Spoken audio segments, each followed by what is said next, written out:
Good Saturday morning, folks. And I woke up in the middle of the night last night thinking about something, and I guess I'm just kind of sitting here explaining the way that I am because, you know, towards people that I'm starting new relationships with, because it has to do with a negative relationship that I have, and if I start a new relationship with someone, I definitely want it to be a positive karma relationship. I want there to be karma. I want there to be life lessons. I want to be able to learn things about the new person and them to learn things about me. Wow, sorry, squirrel. I just noticed a top blew out of one of my trees and it's laying on top of, well, it went through my tarp. Anyway, back to the point here, is that those things are great life experiences and positive life experiences that build your relationship very positively with a new person. But I have all of these things from the past. I had a really bad negative past relationship with negative karma and negative energy. It was, I guess it was just like mostly a I give and someone else took type of a relationship, and I'm definitely not looking for that. I want to find someone that's involved in the thing as much as I am, and if I can't find a person like that, that's fine. I can just keep being on my own and being by myself because I'm happy this way. It's just, you kind of look and you hope, because I still have that empty place in my heart for that. But anyway, back to the point and the negative thing. Having been through all of that, then when I meet someone new, I kind of look at them through a lens of trying to figure out where they're really coming from, because people do wear masks, and like I said, I don't want to enter back into another thing that was like what I was in. So I'm looking at things way more carefully and looking for the positive things. And so by doing that, I feel like you really can't get lost in the things that you really admire about that person. Sorry about my Dos Amigos, they're having a party. It's easy to get lost in those things that you just like about that person that originally attracted you to the person, and for me, a lot of it's being able to have some kind of an intellectual conversation with that person, because there's so many people that I feel like I can't do that with. They're very attractive people, and they're very nice people, and they're great people, in their own rights. They just aren't on the same level as me. So that's kind of just me and what I'm looking for. But anyway, what I feel like is that you have to really pay attention to what people say, and then the people that say it have to pay attention to what they're saying, because they say things without really saying them, instead of, just being upfront, open, and forthright.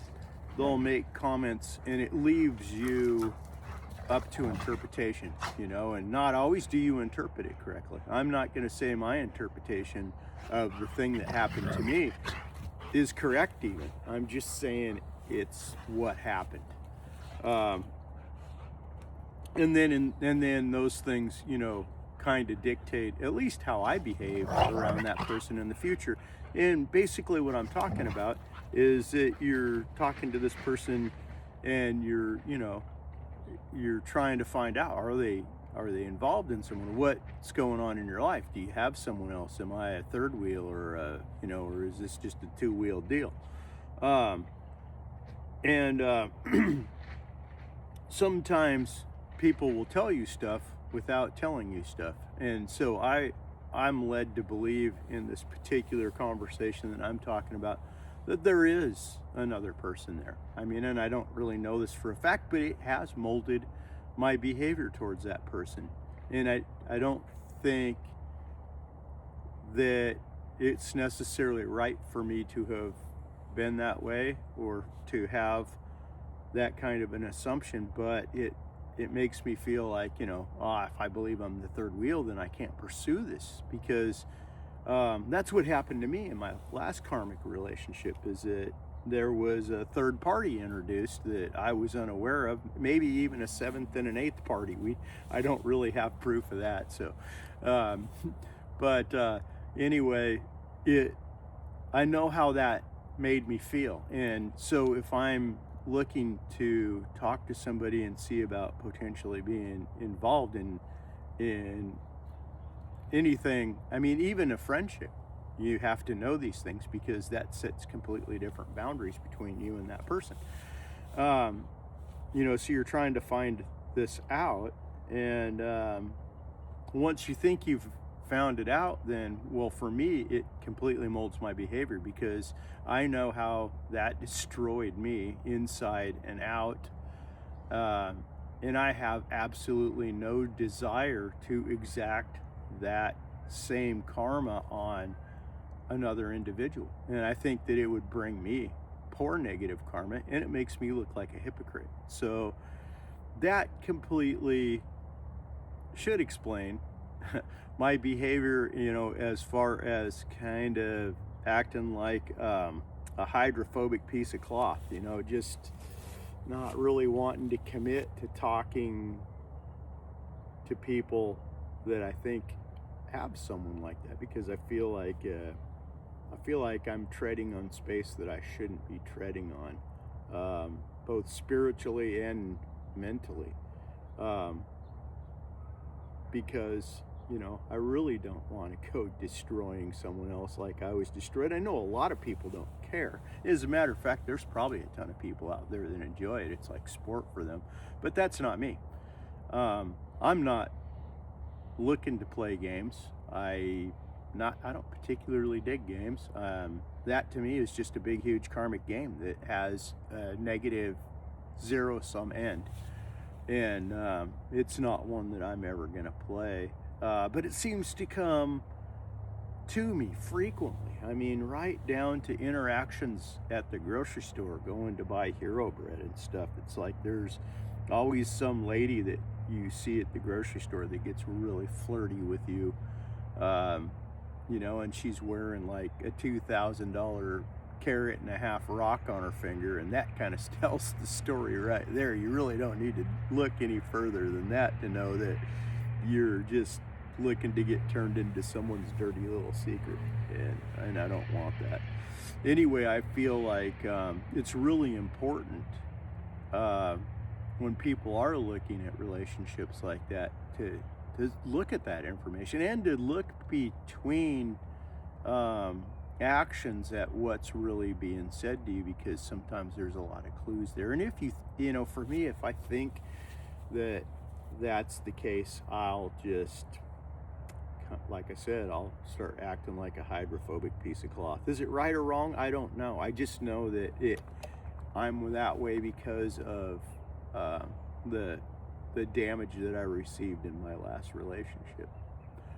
And I just thought of this late last night and woke up and kind of wrote down notes about all of it so I wouldn't forget, because I really think it's important to think about these things for most people, most good people. A lot of times you'll just live your life and fly through these situations without really thinking too much about it. At least that's how I was in my younger days. That's probably how I ended up in the situation that I was in.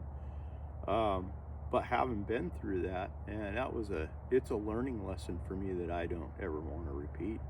And if I am lucky enough to start another relationship with someone, I want it to be, a real solid forever deal, that,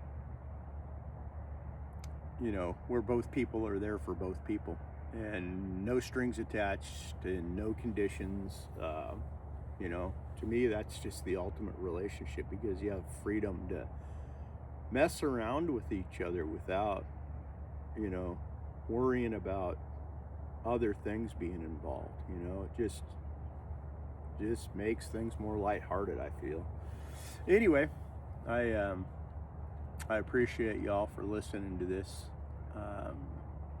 It just it just struck me in the middle of the night, and it kind of bothered me a little bit because it's happening to me and I'm doing it, and I don't know if it's right or wrong, but it's how I feel. And I think it's how people need to think about approaching these things, because it can turn into a really nasty thing for you, and who wants to go through that? Certainly not me. Already been there, done that, not looking to practice it a second or a third time. Anyway, thanks for listening to me all. Peace, love, and light, and have a great Saturday. Hey, bud.